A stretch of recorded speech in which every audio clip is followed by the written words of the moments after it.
This program is designed to provide general information with regards to the subject matters covered. This information is given with the understanding that neither the hosts, guests, sponsors, or station are engaged in rendering any specific and personal, medical, financial, legal, counseling, professional service, or any advice. You should seek the services of competent professionals before applying or trying any suggested ideas.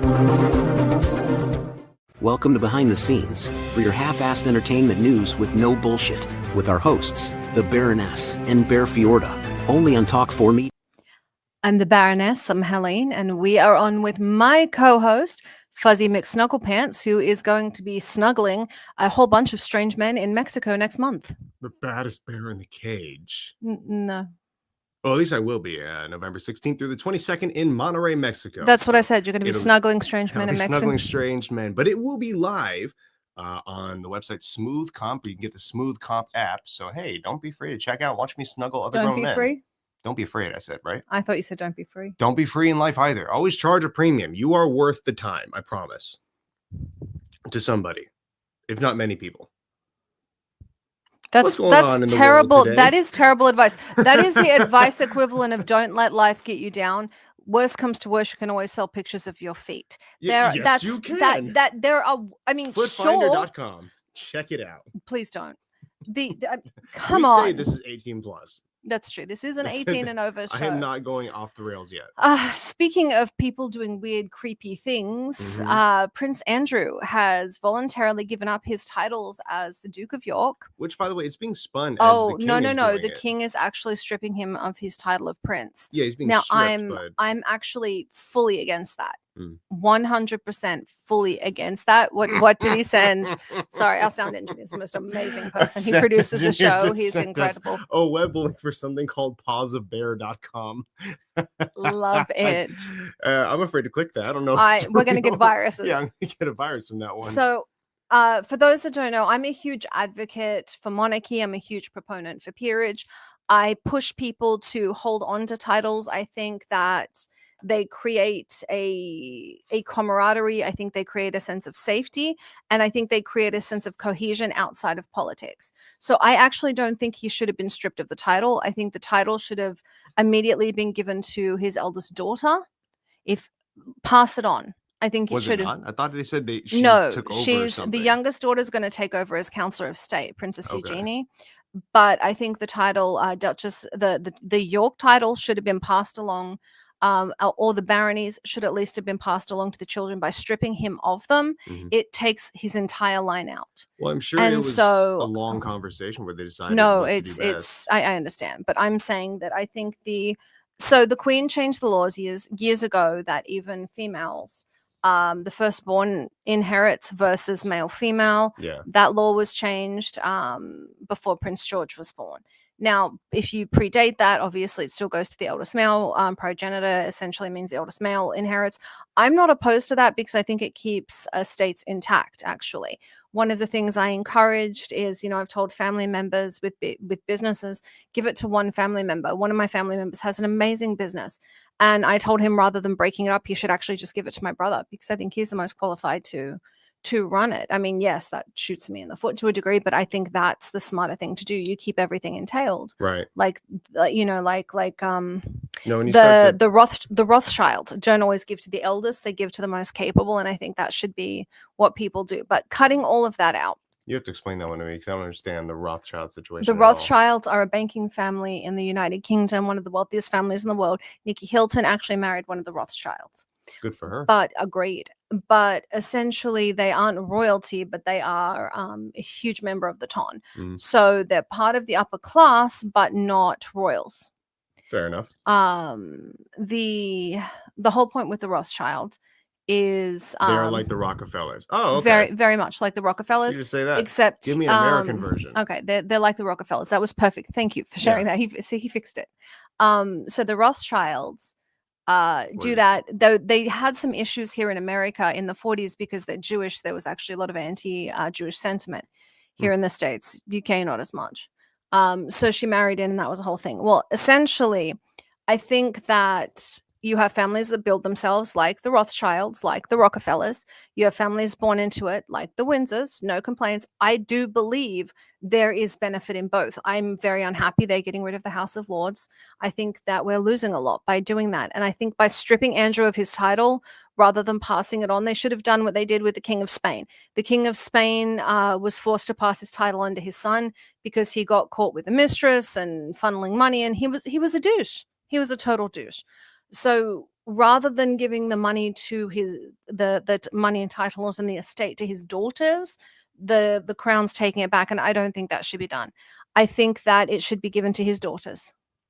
Yeah, I agree. I don't think that removing the title is really going to fix anything. He's still the human he is and related to who he is related to. Well, that's it. I'm sure it's to send a message, but I think a message could easily have been given by he loses it now instead of whenever he passes it and it goes to his daughter. Yeah, but that's it. And so, and another thing is he's moving to a different estate. The king's going to take care of him for the rest of his life. The other problem is he's been tried in public opinion. He did a disastrous interview that made things worse. He's been tried in the court of public opinion, but he hasn't actually been convicted of anything. But because the poor young girl killed herself and Epstein murdered / killed, I don't know what happened there, but he's what's left to blame. The problem is the young woman, well, she wasn't a young woman when she told, but she was a young woman at the time, had lied about so many other things that there was this gray area. Well, it's not like we can use Stephen Hawking as a reference anymore either. Right. But she lied about so many things that I'm not saying she lied about him. What I'm saying is there was some truth, there was some lies, there was such a mess that it's a terrible situation that nobody should have been in, but Trump's in those files, Clinton's in those files. I can tell you some of my bosses from Paramount are probably in those files. That's why they're not releasing the files. That's why they're hiding the files. And fine. I actually am pro-prostitution. I think we should legalize and tax it because it protects people. But I do, as somebody who, I'm going through legal channels to make sure titles are restored for people I know. I'm trying to make sure that, my children could get titles even if they're adopted. I believe titles are important. They're an important way to hold on to history. And I also think they create a sense of community that doesn't exist outside of political arena. So I think they're important. I think they're doing the right thing by handling the title situation. I don't like how it's handled. Fair enough. So that's just a lot of personal there. Then we have... I can feel the passion for it coming from you. Then we have a Maryland senator who was indicted over a naughty tape and blackmail scheme. But a Maryland senator, so he had sex with somebody and now that person is blackmailed. So I'm guessing it's sort of. So what I found interesting, the way they're leading this is they're like the state's first Orthodox Jewish woman in office is indicted on federal conspiracy, extortion, and wiretapping charges. I'm like, you led with female and religion. Wait, so did she catch somebody doing it or did she do it and got caught? So I think she was blackmailing someone with naughty tapes. But what I'm finding, I'm like, but they put all of that together. And the reason they had to put that together is she is not the first Maryland senator to be charged with conspiracy, extortion, and wiretapping. So they had to add in that she's the first Orthodox Jewish senator to be I'm like, or it could just be to get clicks. That's true, because I'm like, really, that's what you went with? Not, hey, this woman sucks. So that's what's going on there. Then the US is having the food aid crisis and shut down. People on SNAP are not going to be fed. Yes, so for those November 1st, nobody's going to be on it. What's interesting to me about it is, for those that don't know, the government right now, there is a provision saying that it doesn't have to be shut down. It can actually go through. You guys can read this yourself. And both parties, this is not one party or another, both parties are using this to try and force their point. But there is a provision that says people should still be fed and taken care of. The military should still be paid in this provision.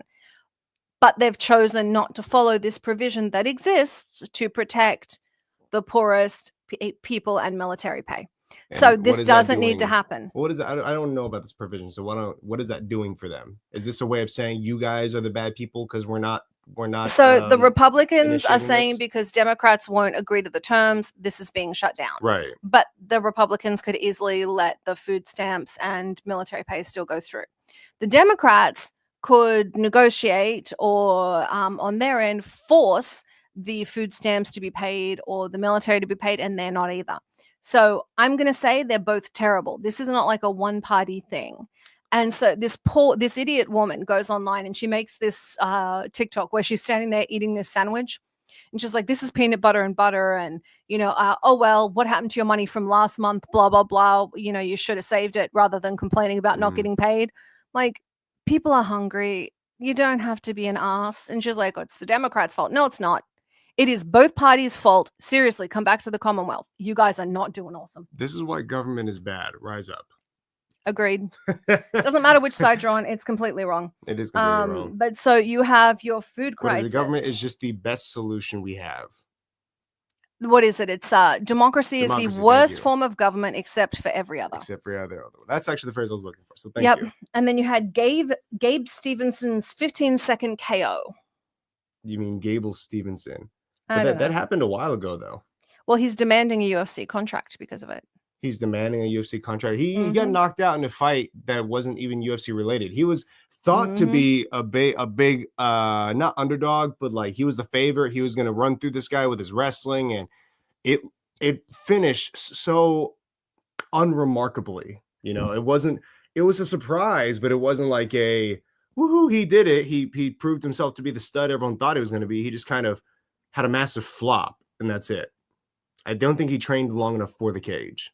Well, he's demanding a UFC contract. He's not. Then you have so Hollywood producer David Pierce got 146 years in prison for drugging 2 women, and he's facing multiple SA accusations tied to others. Cosby did a lot worse than that. He was out in 5 years. I know. Well, so he gets this. What really got me when it said David Pierce, I was like, wait, the guy from Frasier? No, it is not David Hyde Pierce. For those that know, it was not what's his name? It was not Fraser Crane's brother. But I freaked out. I freaked out. I'm like, why would he do that? He seemed like such a nice man. But of course, they always seem like such a nice man. Cosby drugged women and basically pretended to be their gynecologist. Mm-hmm. So did this guy. 100 or not 100. It was a lot of women, and he got 5 years. I'm not saying this guy should get less. I'm mad. So he got longer. He got longer than 5 years. He got let out because of medical. Oh, whatever. You could treat someone in medical, especially. It was during it was a whole thing. There was a whole thing. Ridiculous. But this guy, I think this guy got the right amount of time. Cosby should have got more. Yes. But essentially, it's the dark side of Hollywood. We all know about the predation. We know what goes on. It's all part of it. Everyone in the industry has dealt with it. Actually, the person I found the absolute bravest was Camacho. Camacho? Have you not seen Idiocracy? Oh, it's a good movie. It really represents the time we're going through right now. But he came out and talked about being assaulted. And then everyone talked because he's such a big, strong guy. Are you okay? Are you pulling at your eye? Because he's such a big, strong guy. Everyone's like, how could that possibly happen? How could you let that happen? Right. I was like, wow, that is next level victim blaming. It is.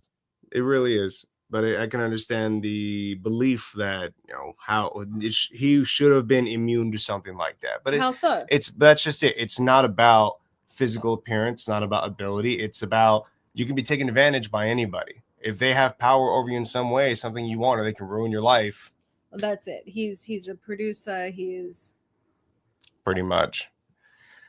Wait, how do we segue from this into welcoming our guest to the show right now? I don't have an excellent means of doing that. I was going to talk about Idiocracy. I was using the Camacho thing to talk about Idiocracy. Because this isn't the best topic, but and welcome. But if you got one more thing you want to add into it, please go right ahead. No, I'm good. I'm good. Then on a totally unrelated topic, instead of speaking about terrible humans in society, let's bring on a truly awesome person, George, aka Kwamee Gee. Welcome to the show.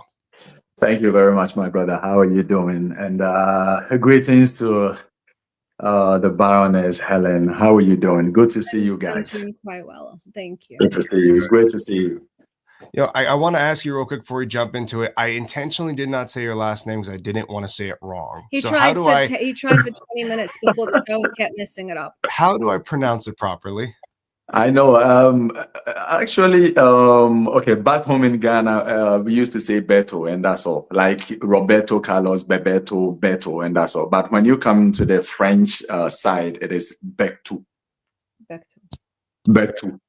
Yeah, and it's a French name, though. It's a French name. That's why it has that. But as I was growing up, we just had it as Beto, Beto, Beto, because I didn't even know how to pronounce it myself until I got to France, and then I was like, oh, so this is how it is actually pronounced. Yeah. Oh, shit. Okay, that's cool. It's the Henry argument. I'm just saying. Oh God! If your name's Henry, if your name is Henry in England, it's Henri in France, and it's a French name, so the French really take offense to the fact that my people screwed it up. Well, yeah, that's true. Oh God, yes. My family specifically. So can you tell everyone about yourself, please? Okay.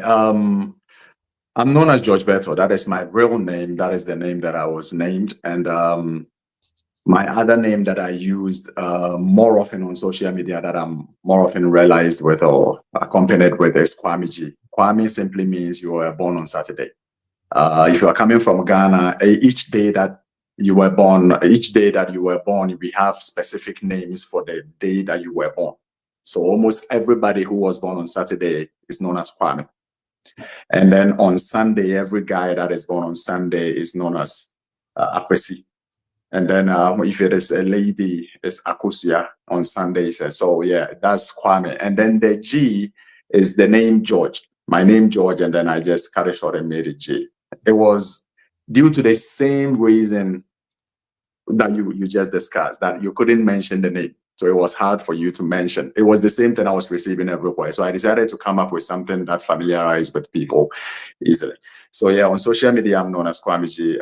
I do philanthropy work. I'm an actor, and I direct movies as well. And I live in Canada, and then coming from Ghana, where I grew up and had my experiences in life and everything. So yes, this is the little bit that I can say for now. Yeah, about me. Very nice. And you just mentioned right now that you did you're in the industry now. You're in the producing side of things. So what kind of got your start in that field? Okay, I will say my journey coming into movies actually started with a struggle. It was struggling to find my feet, and not having anybody in life to help you, and you are trying to find your feet as a young child at the age of 8, and no parent, nobody to show me the way. And I fell on the street, and I had to find my way. And trying to find my way, I went to the capital, I was in Ghana by then. So from Kumasi, I went to the capital of Ghana, which was in Accra, to go and find something to do. A place where I slept on the street for almost 3 years, on the floor and everything, trying to find my feet and everything. So I returned after so many years of struggling, and things were not working for me. So I just thought of it. I said, fine, let me return to where I came from, because considering the capital from Kumasi, the capital is Accra, and Kumasi, the expenses was just ridiculous. And I decided, no, I can't do this anymore. Let me return and let me come back to where I have to. And when I came back, that was the moment where the movie industry had also picked up seriously in Ghana. And I had one friend I spoke to, and he was like, come on, you don't have any job. You don't have anything. You keep on struggling each and every day. And I mean, almost every day you come to me, you are hungry, you need something to live off and stuff like that. Why don't you try this movie stuff? And I was like, how? He was like, come on, whenever you are able to speak in public, you are able to do things that we cannot do. I mean, you are not afraid of anything. You are not shy of anything. You are able to speak in front of thousands of people and stuff. Give it a try and let's see what happens next. So we saw these auditions and stuff like that. We decided to attend. I went for the auditions and I was picked from there. So from there, that was where I gained the interest to get into the movies. And since that time till now, I've been into movies. And by the grace of God, I was able to do let's say about 80 to 100 movies before I left Ghana and then came to France. Yeah, so I was well known, even till date. I'm well known in Ghana. Yeah. How do you go from being on the street at 8 years old to being a celebrity? That has got to be jarring. I mean, just psychologically, that's got to be jarring. Yeah. It was, honestly, I won't lie to you. It was tough. Mentally, in every sense. I mean, psychologically, I had to be 10 times way stronger in my head than my peers. I had to grow as quick as possible, because whilst my mates do not think about what to eat the next day because their parents are providing, I didn't have. So I had to actually be thinking of ways and means to survive. So most of the time I was even skipping classes in school and everything just to go and find something to eat. And almost every menial job that I will find my hands on, I've been selling on the streets. I sold water before. I did repairs for shoes when they are broken. It is known as shoe shine in Ghana. And I did follow guys. We pick aluminiums to go and sell. And I mean, a whole lot of stuff. I've been a mate before. If we say a mate, that is a driver and a conductor. So the conductor is actually the mate. So you will have to call in people to come and pick the car and stuff like that. Hey, come on, we are going to this place. Come on, everybody wants to get in. And doing all these at younger age and combining school as well. It was a tough one. And then the street I was coming from was actually a very rough ground. I was coming from one of the suburbs that has actually harbored almost all the, let me put it this way, like almost all the gangsters within the city. Yeah. Okay. Coming from that background where almost everybody I see around me, about 90% of the people I'm seeing around me are people who are into drugs, who are doing anything just to survive. They don't mind taking guns and everything to shoot and stuff like that. But I think I had a certain perception of life that no matter what it takes to make it, I'm gonna try and come out clean. But the thing is, I wasn't ready to do it the bad way. So most of my friends had it like they were able to come out as quick as possible and they were okay one way or the other because they will probably pull a gun, rob, do drugs or something. But since I decided to go the right way, the right channel, trust me, it was a struggle. More often I had to be hungry. I couldn't continue education anymore. I had to come out of school.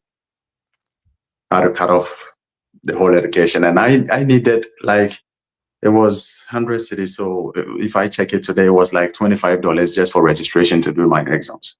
And just because of that, I had to fall out of school. Couldn't continue anymore. So something I think a lot of our audience is in the United States, the United Kingdom, Canada, Australia. We do have some audience from Nigeria, Ghana, and South Africa, but most of our audience have no idea that people live like this. I know we have some audience in India that, have written in when we've talked about you and said they can't believe it. So the idea of a child being completely alone at that age and being abandoned by the state is horrifying.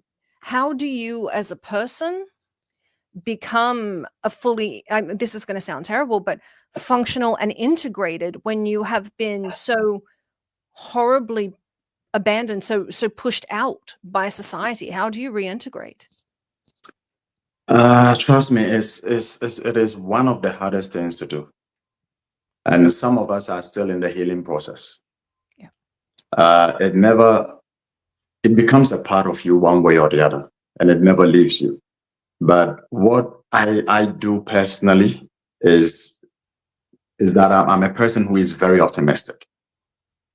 I look more of the positive things in life and do not look at the negative more often. So even though I'm coming from the shrubs and everything, if you see me with one shoe, I am so content with that shoe that even if you have thousands, you are going to love the one that I have. You might probably want to come after the one that I have. The one shoe. because it's everything I've got. So I'm doing everything to keep that one I have and keep it properly, that it doesn't, break or something of that sort.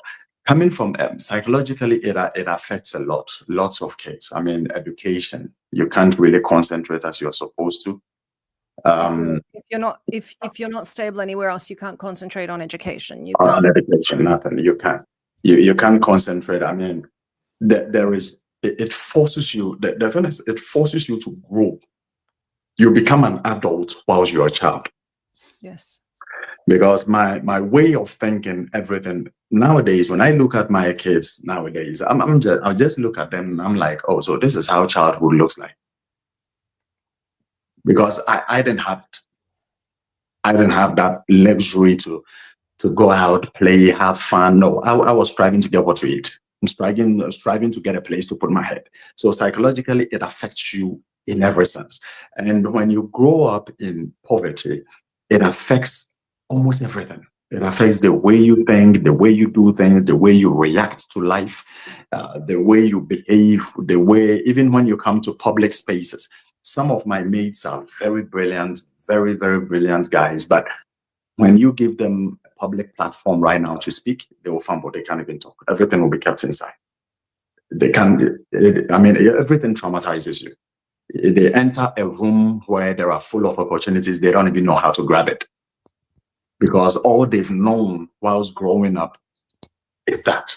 So it is horrific, honestly. It is very horrific. And there are instances where you see your mates, some of them going to prison, some of them killed right in front of you and stuff like that. I witnessed one of those where brother Mohammed, that was even in Cote d'Ivoire, and the police was after him. And he jumped straight into it was like a manhole that they've dug, and he jumped into it, not knowing there are iron rods and stuff like that in it, trying to find a place to hide. And you can tell how that feels. And I saw it with my naked eyes as well, how it was. And I knew that he was one person who was also struggling to survive. No, it's not like this is something he wanted to do. We don't want that kind of life, but it has happened to us and we live in it. And I think you phrased it very well.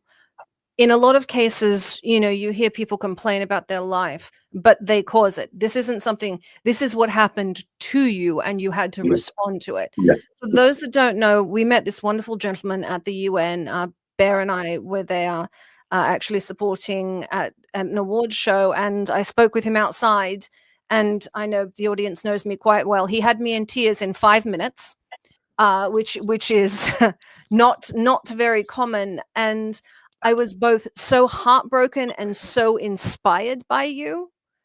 Thank you. You are the most unbelievable person. I usually brag, about how wonderful Bear is, but no offense, he's way better than you. It's not close. Yeah, no, he's way better. You're way better than he is.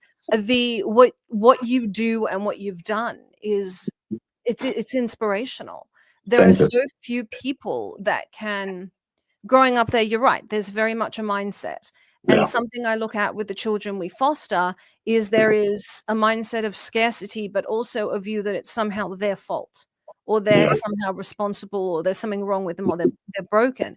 And the fact that you have pulled yourself out of this, become successful, become a father and a good father. It's you joke about it and you say you'd be the worst kind of father to have, because my father would turn around and be like, well, I had to walk to school barefoot 2 ways up, uphill both ways.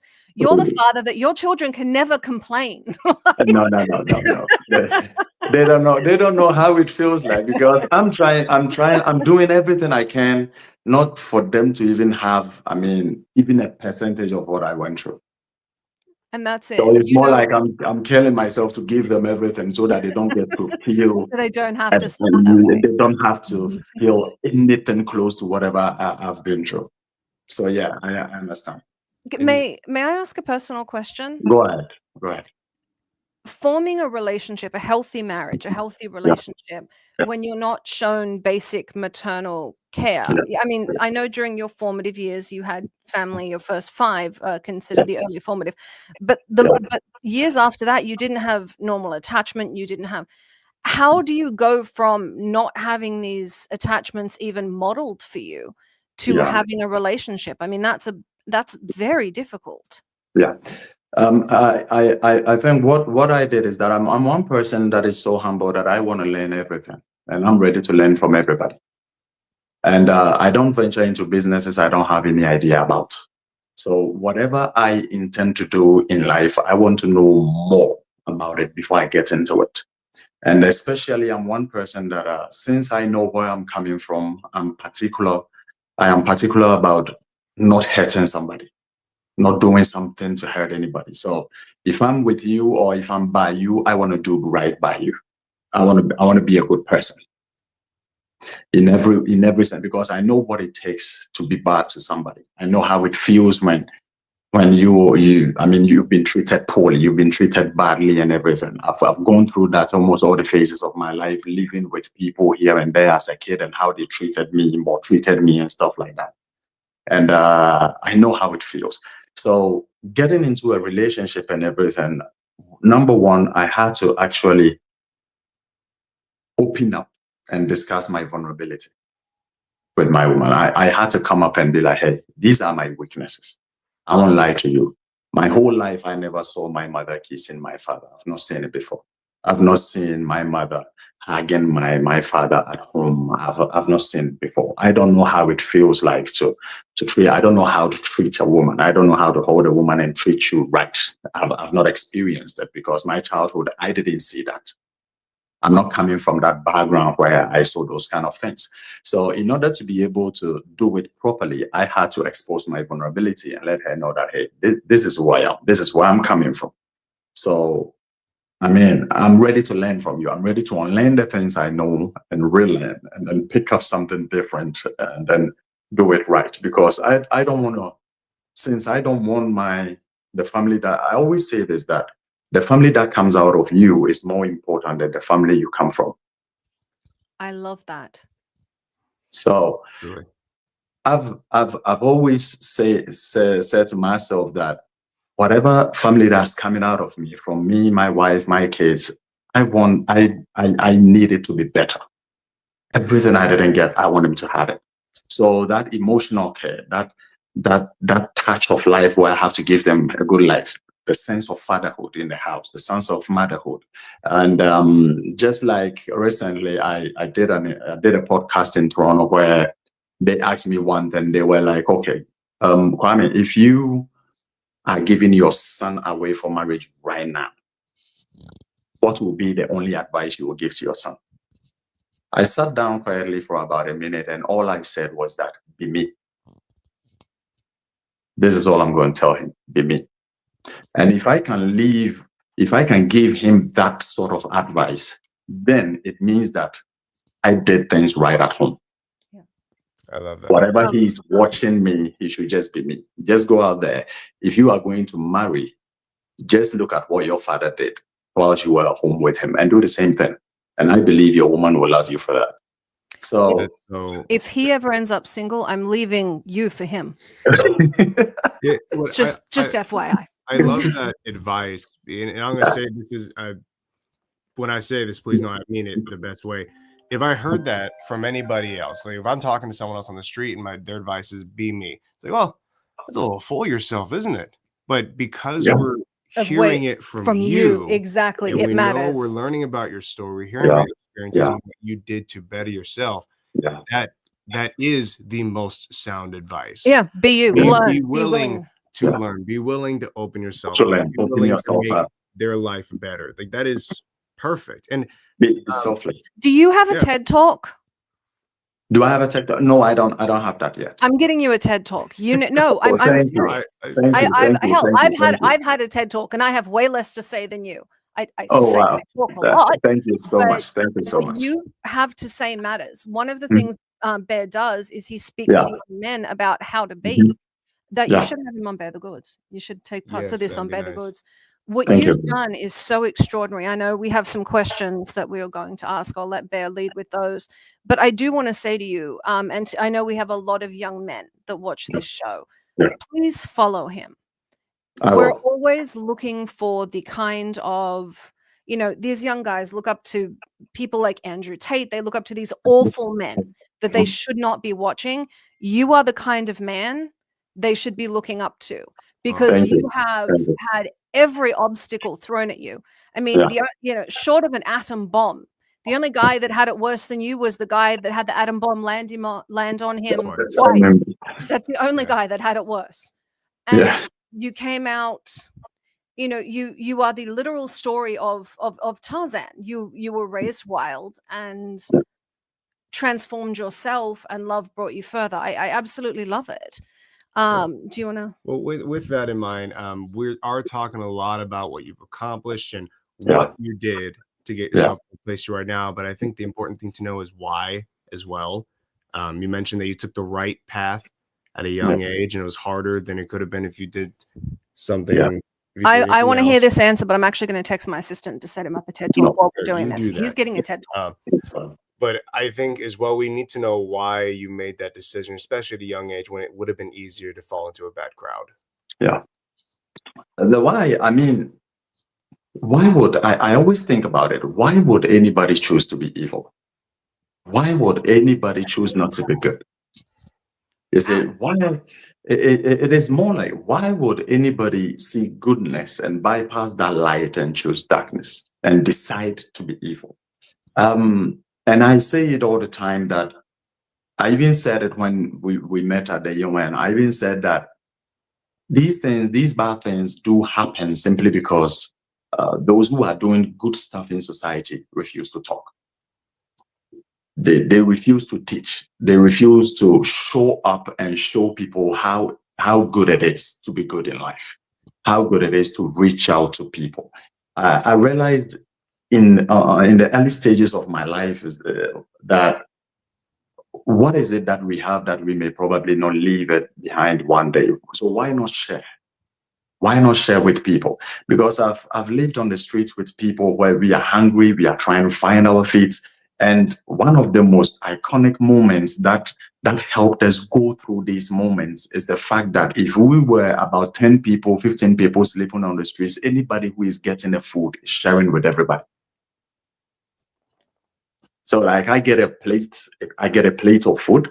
Right. I'm not eating it where I got it. I'm bringing it back to where we are.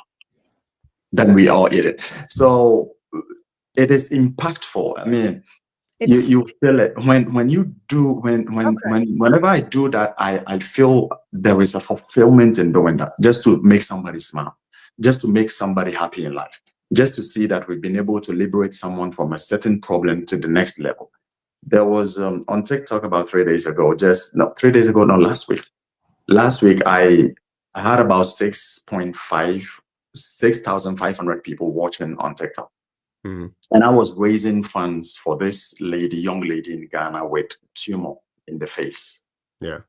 And honestly, you can't see anything in the face. The tumor has grown so big, you can't even notice her face anymore. And within that live, we did the live for about 1 hour to 2 hours, and we were able to raise about $20,000 to $30,000 for her.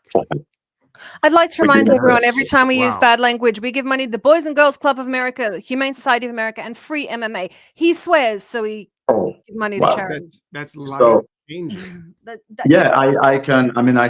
can show you some of the pictures, and trust me, behind closed doors, I can show it's graphic. If you see the young lady, now we are trying to find a hospital for her to go. And the only reason why she was at home, I asked, how did you get here? And she said, it started as a small boil over here. Oh, good Lord. And I was like, okay, so if it started that small, how did it get to this level? And the only thing she could say is that I don't have money to go to the hospital. Bear, why don't you get him in contact with Dr. Fernando? He works with Doctors Without Borders, actually works in that region and works with the hospitals out there, and works with the King out there. And let's see if the gentleman can get with him and they can help that lady. That's a side note. I'm just saying this on air to pressure Dr. Fernando, just saying. Direct pressure. No. Dr. Fernando, but let's get him. That would be great. I really love that, because isn't really. So if we can help, if we can come out of our situations to help other people like this, then I think, humanity will be beautiful. You are amazing. I don't know anyone that would have come out of your circumstance. And I understand what you're saying with community. Yeah. The baseline is Yeah. you have food you share. Yeah. There is a certain community when you're on the street, but you are incredible, and you are not in any way the kind of person that I would expect. And maybe that's my own inbuilt, privilege, that I wouldn't expect someone to come out of the situation you did a good person. I would expect you to come out, scraping and scrapping and angry, Oh, because yeah. I would be angry. And you are amazing. Oh, I was. It took time to Really? heal. Oh yeah, it took time to heal. It took time. It took therapy. It took talking to people, going to people that I looked at and said, no, this man, I think this man is doing good for himself. I want to approach this man and ask him how he did it, how he was able to overcome the obstacles in life. I approached people, talked to them. I was like, okay, this is my situation, please.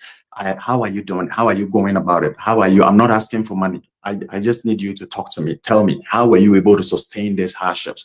Because I was angry. I won't lie to you. I was angry. I've been to the streets with knives before. I've been on the streets with guns before, just trying to survive. At a point, one friend of mine called me, Kwamee. He called me and was like, Kwamee, we can't be this hungry for the rest of our life, while we are every day seeing rich people passing by and they won't even look at our faces. If they won't have any mercy on us, then we shouldn't also have any mercy on them. You see, so one thing I always tell myself is that the little ones we are seeing today that we are refusing to help, they are the same people who are going to grow and come and hurt us one day. If we give them a blind eye, we don't even attend to them. You get it? Kindness. It's the biblical adage: kindness begets kindness, cruelty begets cruelty. Exactly. I'll never understand how you could pass a child on the street and not help. Oh yeah, it's incredible. I mean, I cry almost any time I come on live on TikTok. If I come on live on TikTok for 2 days, you'll come and meet me the second day. Maybe probably I'll be in tears because I've picked somebody who needs help, and then we are trying to help and everything. And some of the stories, it's like, wow. You get to see how people are really striving just for what to eat in the morning. Yeah. Just to have bread in the morning. And I mean, it's incredibly crazy. And we have people who are well-to-do, very well-to-do in the societies. These people are living right. I mean, just a walking distance, and they have people right there who could help them, but they are not giving those kind of helping hands and stuff like that. So we are doing the best we can to help, because we have been there before and we know how it feels not to have. No, that's why. It's heartbreaking, really. And I was just going to say, I'm really happy that there are people like you, and you in particular, out here doing this for those who need it. And I don't mean, and this next question for you is not to say that people should undergo this kind of struggle. I think it's inhumane across all boards. But do you think that the struggle you went through was in any way necessary, or would you trade it for a different beginning? Oh, I wouldn't trade it for anything. Okay. Really? No, trust me. I wouldn't trade the struggles I've been through in life for anything. If I wouldn't have gone through those struggles, I wouldn't be talking to you guys here today with your awesome audience that is watching us.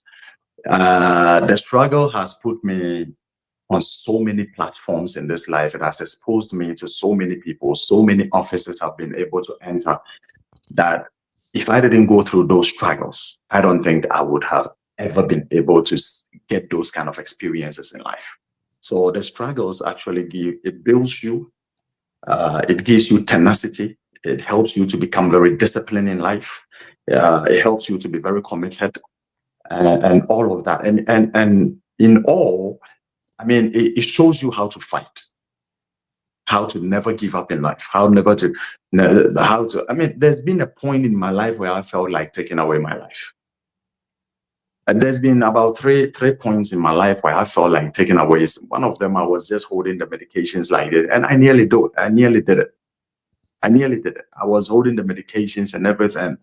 And at the end of the day, I was like, okay, this is how it went away. I was just holding it with a glass of water and everything, ready to take everything. And I was like, okay, I've been able to do this for almost 15 years of my life, 18 years of my life. I've been doing this then nonstop.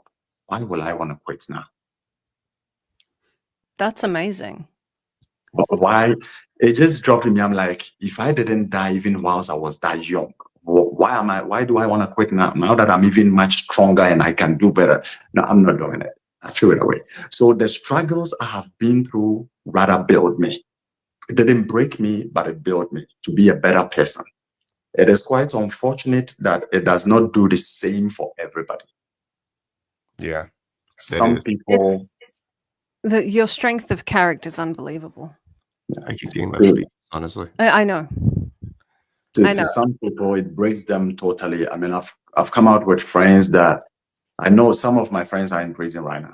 And when I see them, it's like we went through the same struggle and everything. And the only thing I see here is the fact that at the point they gave up, or at the point they didn't take the good decisions. They just thought, okay, let me try and find the shortest way possible to make it. And then it happened to them. And they are locked in a position where they never wished for the rest of their lives. So you think I will never trade it for. You think that's the difference between coming out of that positively or negatively? Yeah, there is a big difference. What do you think causes it? I think the things that causes it. Let me. Sorry, but sometimes I get emotional about these things because more than reasonable. When I'm mentioning friends, whenever I say some of my friends, it's like they are right in front of me right now, seeing where we're coming from and everything, and now looking at where they are. It makes all the differences to have the right mindset, to be able to. Till today, trust me, I can't really pinpoint something that although I had those thoughts and everything that were right at the right places, take the right decisions at the right time and everything. One of them is, I don't know, I think at a point, I just say, hey, it is God. At a point, I'm just grateful and say, I mean, this has to be God, because at a point, it's just unbelievable. Because even most of the people that knows me, most of the grown-ups that knew me as a little boy, most of them, those that saw me, most of them see me today and they are like, oh, this boy, we never thought he was. If we were to think about anybody who was going to be like a street gangster or whatever, we thought this boy was going to be, the leader.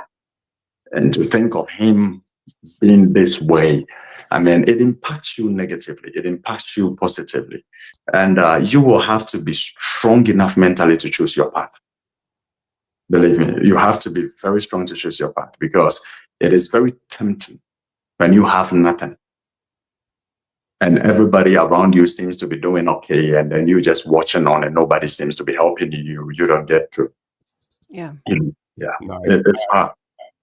I can imagine. You can imagine being in that position, being that desperate of what you would do. Would it be easy to do? And honestly, I really wish we had so much more time to spend with you. Yeah. But as we are getting to the end, I did want to get one more question, and it is that, given everything you've said here to the audience, to us, and I really do treat it like I'm just having a conversation with you one-on-one. I'm trying to learn from you too when we talk. Yep. What advice would you want to give to people who are in situations such as yourself when you were younger, or even if it's not that bad, but what can they do to kind of bring themselves up? What should they have in mind? Have a positive mindset and always know that there is light at the end of the tunnel. I love that. Yeah. I love that. Simple. It's there's life. Always, no matter, and I have this thing in my head that I always, whenever I face any obstacles, I have this thing in my head that I won't be the first to face this and I won't be the last to face this.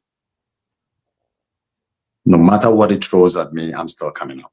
No matter what it is, because I'm not the first person who is going to face this. So if somebody has been able to do it before, then I can do it as well. So I if like you that. have that, if you have that optimistic mind, and then you set your mind to it, that no matter what it is, you will come out of this.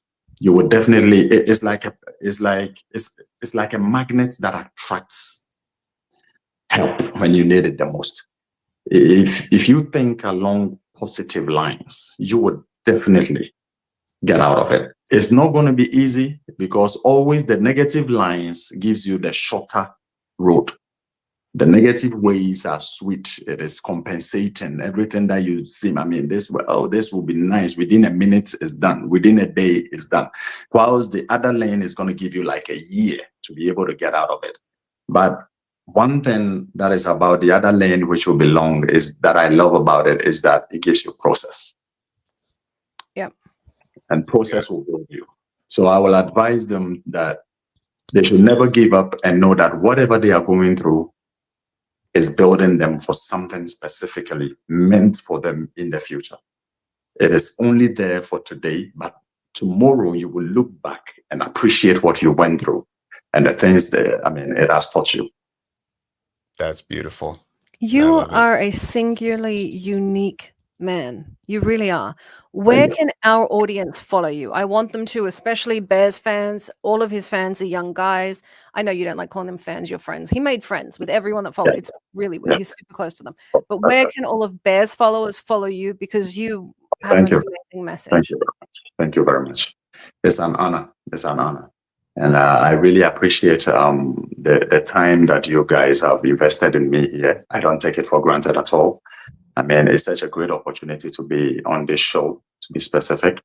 And not everybody will meet you in a day and give you the kind of opportunities you've given me. Such kind of a platform and everything, to have the time to even sit down with me for us to have this discussion with your audience and all. I'm really grateful. And I say, may the Lord bless you guys for what you do. And I hope to see you guys very soon. What's your social media so his audience can follow you? Okay, my social media is the Kwamee Gee official. Kwamee Gee official is KWAME, and then the GEE, and then official. On TikTok, Facebook, and Instagram. That's where I'm more often. That's where I'm active. Yeah. We are going to put up a link so that you guys can follow him. I encourage you to follow him. He is one of the most inspirational people I've ever met. I love what you're doing. I want to see your life story made into a film. You know that. Thank you. Is there anything you want to say to the audience before the end of the show? One thing. Never give up. Never give up. The challenges of life will come every single day. But never give up. Never ever in your life give up. Every struggle that's coming, let it come, cry over it, but get up in the morning and go about your business. Do it again. Never give up. So long as you don't give up, one day, that miracle is going to drop on your lap. And I'll say I this love truly, that. if you go through everything you did and come out the way you did, and the way you bring up people around you and support those who need it, we all can. Right? We absolutely all can do it. If nobody has, There's no excuse. That's what I'm got from this. I like There's that. no I really like that. Thank you so much for joining us. Thank you very much. I definitely am going to have Bear get you in contact with the doctor. Yeah. And then if you want your life story done into a film, let me know. I will do it. I will do it. Thank you very much. We will work on that. I would love to. Yeah, you have an amazing story, and I think getting it out to a larger, I want the whole world to learn about you, because I think you can change the world. And seeing you, especially right now, with all the conflict and all the tribalism and all the nonsense that everyone's worrying about, seeing someone like you come from where you did and get as far as you did, that makes a difference. That's, it's a real life hero's story. Thank you very much. Thank you very much. I really appreciate it. Thank you very much. Beautiful. Thank you for joining us on the show. Thank you. And thank you everyone for watching. So so much for tuning in. Thank you for giving us the time. And please listen to everything that man has to say. This is a more serious show than we usually do. Yes, but it's so important to hear it. And as much as we can both at different times preach about what it means to be good people and how to bring up those around you and be a good part of society. I don't tell people to be good people. I tell them to make money. Anyways, he is the one to really take these lessons from. So he's a walking, he is the walking lesson. You're looking at someone, that could not have started with less and has, through a positive attitude, being good to others, being collaborative, made an incredible life. I do want to do his life story, and I'm going to make sure he gets a TED talk. All right. Well, we can't hold everyone else up, though, to keep talking how wonderful guys, it is for now. I know. Usually when we have people come on, I'm like, watch this movie or do this or do this. I'm like, just stalk him, follow him, learn from him. And, if you're part of that red pilly Andrew Tate people, go watch him. He's the kind of man you need to follow. Much better man. Follow this man. Thank you guys for joining us. I'm the Baroness, Summer, Helene, and we are on with my co-host, Snuggly Bear Wrestling Men next month. The baddest bear in the cage. Whatever. When's your fight? November 16th to the 22nd. It's a tournament. Okay. Watch him punch people. I'll put up a link. Smooth Comp app. Thank you. We'll see you next week. Good night. This has been Behind the Scenes with the Baroness and Bear Fiorda. Only on Talk 4 Media.